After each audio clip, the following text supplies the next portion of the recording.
읽고 싶은 책을 콕 찍어 소개하는 이럴 땐 이런 책의 김프로. 김프로입니다. 오늘은 마음의 소리라는 책을 들고 왔습니다. 네. 저희가 이제 최초로 이제 만화책을 한번 선택을 해봤는데요. 네. 이 책을 보는 독자층은 뭐 초등학생부터 어른까지 다 아우른다고 생각을 해요. 이 책이 처음 연재된 게 언제죠? 2006년인가? 8년인가? 그렇죠. 2006년부터 지금 2020년까지니까 한 한 14년 이상 지금 계속 나오고 있는 거고요. 10권 이상의 단행본도 지금 나와 있기 때문에 온오프라인에서 다 확인이 되는 만화책이라고 인기리에 연재되고 있는 만화책이라고 조금 생각이 드는데요. 이러한 책을 도대체 누가 왜 보느냐라는 생각을 하실 수 있을 것 같아요. 저는 그냥 모든 사람 다 본다라고 생각을 했거든요. 물론 그렇습니다. 그런데 이제 보통 부모님들이나 선생님들이 이제 이런 책들을 보고 있으면 어떻게 얘기를 하실까요? 이런 책 재밌게 보는구나. 나도 봤다. 굉장히 오픈마인드세요. 그렇지만 보통 이제 그렇게 말씀하시는 분들이 대부분이겠지만 왜 그런 책을 보면서 시간을 낭비하느냐, 인생을 낭비하느냐 이렇게 얘기하시는 분들도 극소수가 있을 것 같아요. 네. 그런데 저희들은 좀 생각이 다르죠. 네, 그렇죠. 생각이 좀 다릅니다. 이 책이 14년이라는 시간 동안 생명력을 가지고 유지할 수 있었던 이유는 이 책만의 독특한 매력이 있지 않냐라고 생각을 하거든요. 어떻게 이 책의 매력을 꼽을 수 있을 것 같아요? 이 책은 재밌습니다. 그렇죠. 재미가 있죠. 재미가 있죠. 그리고 시대의 흐름에서 이야기하고 싶어하는 게 담겨 있어요. 이 책이 갖는 매력은 말 그대로 김프로님이 말씀하셨던 것처럼 굉장히 재미있다는 거죠. 네. 재밌다는 것은 유머 코드인데 사실 누군가를 어떠한 말 그리고 어떠한 그림을 통해 웃긴다는 게 사실은 상당히 어렵습니다. 자칫 잘못하면 웃는 게 아니라 비웃음을 살 수도 있고요. 네. 독자들한테 선택을 받지 못하는 경우가 있는데 책이 갖고 있는 전체적인 어떤 흐름은 상당히 기획 코드가 신선하다. 네. 기억에 남는 에피소드는 조석이 실제 이 웹툰 안에서도 웹툰 작가입니다. 자기 어떤 페르소나를 표현하는 걸 수도 있겠는데 피곤해서 잠을 자는데 엄마가 이제 편지를 써놓습니다. 아이고 우리 아들 힘들게 일하고 이렇게 자는구나. 아들 고생한다. 뭐 냉장고에 뭐 밥 뭐 있고 하니까 데워 먹어라. 아버님도 나가면서 아이고 이 녀석 얼마나 힘들면 이렇게 잘까 낮에 또 편지 써놓고 나갑니다. 건강 조심하고 어쩌고저쩌고 이렇게 써요. 형도 야 나 네 거 뭐 좀 빌려가는데 이렇게 써놓고 가요. 걔는요? 걔는 글씨를 못 쓰잖아요. 네. 그러니까 써놓고 가는데 이제 조석이 낮잠을 자고 일어나가지고 자기 노트에 편지가 가득 써 있으니까 깜짝 놀랍니다. 뭐 이렇게 편지가 많이 써 있어? 근데 편지 내용이 되게 웃기게 표현이 돼 있어요. 편지를 이렇게 세로로 씁니다. 이렇게 세로로. 각자가 세 개를 쓰는데 이렇게 세 개의 편지를 가로로 같이 읽으니까 굉장히 웃긴 벌써 형태의 네. 굉장히 웃긴 형태의 어떤 해석이 되는 이런 것들이 굉장히 위트 있게 표현이 되는 어떤 작품의 것들이 나와요. 어른들의 어떤 고리타분한 어떤 고정관념은 단순하게 만화책이라고 볼 수 있겠지만 굉장히 참신한 어떤 작가의 위트, 창의성 이런 부분에서 이 책이 갖고 있는 어떤 매력적인 부분들이 있지 않냐라고 생각을 하고 각종 어떤 굵직굵직한 나라의 어떤 뭐 좋은 일이나 나쁜 일이 있을 때 이게 다 이 작품 속에 투영이 돼서 사회적 어떤 비판에 대한 측면이라든가 이런 것들도 이제 일부가 나타나게 되는 측면들이 이 마음의 소리가 갖는 어떤 장점이 아닐까라고 생각이 듭니다. 원래 개그는 사회를 반영해 더 재밌는 것 같아요. 그렇죠. 뭐 실제 외국도 그렇지만 우리나라의 상당수 개그 프로그램도 이제 블랙 코미디라고 하는 뭐 장르가 있죠, 그죠? 이런 것들이 이제 어떤 뭐 정치, 사회, 경제에 대한 어떤 풍자 이것을 통해서 좀 더 나은 사회를 만들어가는 어떤 역할을 해 나가는 거죠. 그런 측면에서 이 책이 갖는 어떤 의의는 충분히 가치가 있지 않냐. 이 책은 기승전병으로 이루어져서 더 재밌는 것 같아요. 기승전 결이 아니고 병, 그죠? 뭐 병이라고 하면 뭐 저희들이 말로 표현하기 좀 그렇지만 이런 의미를 가지고 있다, 이런 의미를 가지고 있다라고 생각을 해 보시면 좋을 것 같습니다. 네.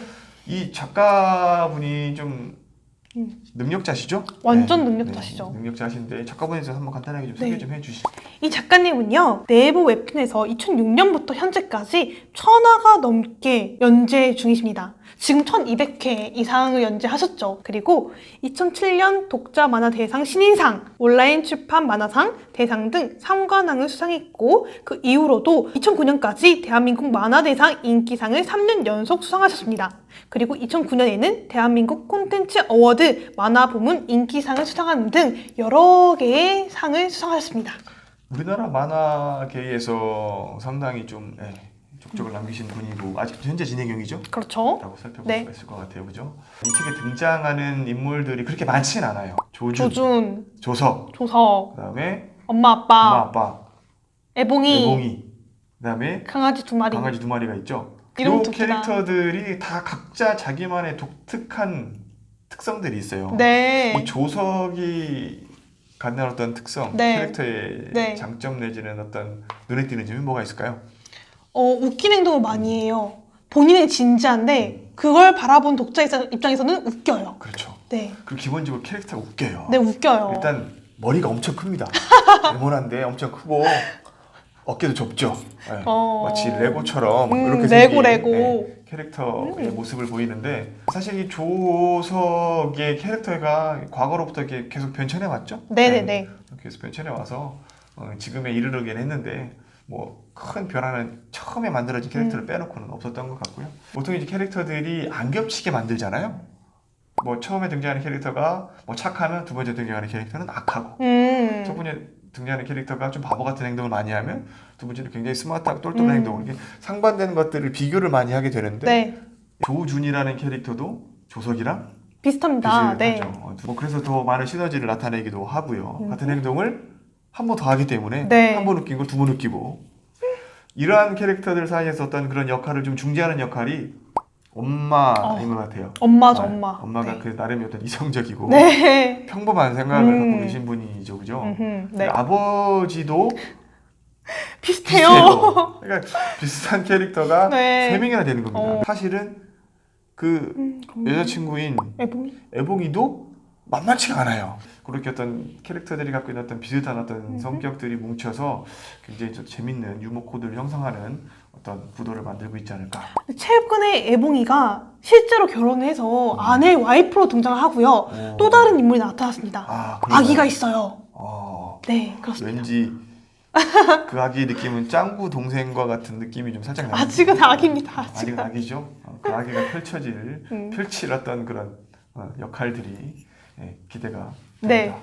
김프로님은 왜 이 책이 젊은 뭐 초등학생부터 어른 장년층까지 상당히 마니아층들을 폭넓게 확보하고 있다라고 평가를 받는데요. 그 넓은 어떤 스펙트럼의 독자들을 확보할 수 있는 비결은 뭐라고 생각하세요? 꾸준한 연재와 또 사회를 담고 있는 만화의 내용, 그리고 제가 생각하기에는 그 재미있는 일상생활의 일들, 그러니까 내가 실제로는 해볼 수 없는데 여기서는 실제로 장난스럽게 표현을 한단 말이에요. 거기서 오는 카타르시스? 네, 이런 것들이 인기는 이유지 않을까 생각을 합니다. 네.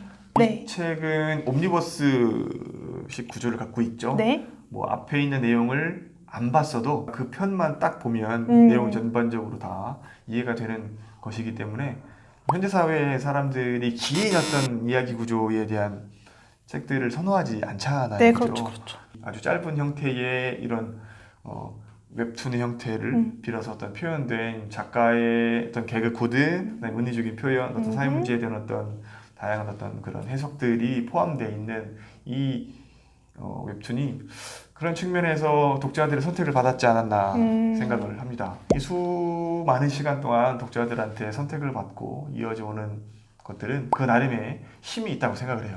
부모님들이나 선생님들 너무 이 책을 보는 아이들에 대해서 너무 혼내거나 그러지 않으셨으면 좋겠습니다. 같이 한번 보세요. 같이 보세요. 그럼 아마 이 책이 갖는 매력에 함께 할 수 있지 않을까 생각을 합니다. 저희들은 다음에 더 참신하고 더 재미있는 책과 주제를 가지고 찾아뵙도록 하겠습니다. 읽고 싶은 책을 콕! 찍어 추천하는 이럴 땐 이런 책의 인프로 김프로였습니다. 감사합니다.